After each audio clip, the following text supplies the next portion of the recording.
అందరికీ వినాయక చవితి శుభాకాంక్షలు. ఈరోజు మేము చింతపండు పులిహోర చేస్తున్నా. చూడండి. ఏంటి చెప్పు. జీలకర్ర, ఎండుమిర్చి, కొంచెం మిరియాలు, ఉల్లిగడ్డ,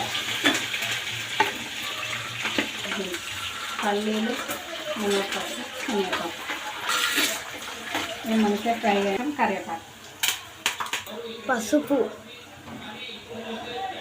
పెట్టుకున్న చింతపండు దించేసుకోవాలి.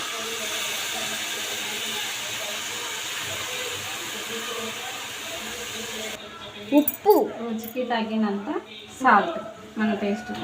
అయ్యా అంతా తీయక్క వేసేటప్పుడు